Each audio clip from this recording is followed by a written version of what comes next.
क्या कारण है कि 4 बार के विधायक, मंत्री और एक बड़े नेता सरगुजा के चुनाव हार गए, और वो भी एक ऐसे युवक से हारे जिसका कोई राजनीतिक बैकग्राउंड नहीं, जो सेना से, डिफेंस सर्विसेज से आया और उससे चुनाव हार गए। पहले भी बोला था और अभी भी बोल रहा हूँ,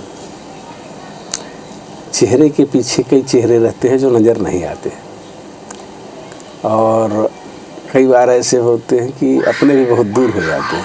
उसको मैं भीतर घात से जोड़ूं? नहीं, इसमें हमने एक कहा था, मैं अक्सर मैं बोलता हूँ कि गैरों में कहाँ दम था, मुझे तो अपनों ने लूटा, और मेरी कश्ती वहाँ डूबी जहाँ पानी कम था। हमको तो कभी ऐसा लगा ही नहीं, और एकाएक सब परिस्थिति विपरीत होती गई, उसमें सरगुजा संभाग बचा ही नहीं। तो वो कश्ती डूबने वाले पहचान में आए क्या? तो इस प्रश्न का जवाब हम देने में अपने आप को असहज महसूस करते हैं, और इसका देने से शायद मेरे राजनीति में बहुत सारे इसके दिक्कत खड़ा करेंगे, इसलिए बहुत सारे जो प्रश्न है और उसका अनुत्तरित ही रह जाते हैं। उसमें महसूस करिए जी जी कि एक हवा का झोंका आया था जी, और वो निकल गया। अच्छा, आपने कहा कि पूरा का पूरा सरगुजा ही हार गए।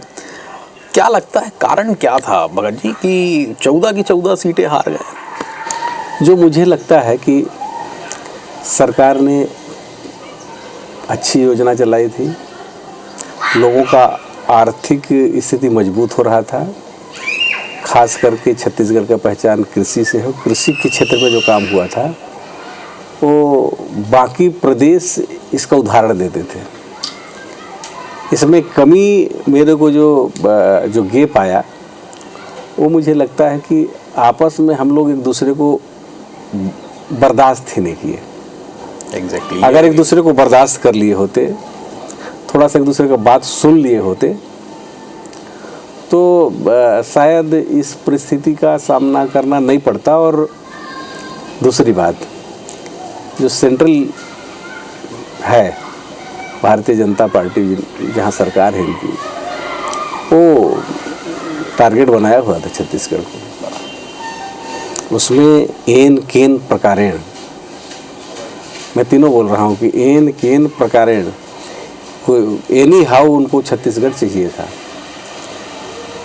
तो सबसे पहले तो उन्होंने, मुझे लगता है, चिन्हित किया, पॉलिसी बनाया, उसको इम्प्लीमेंट किया।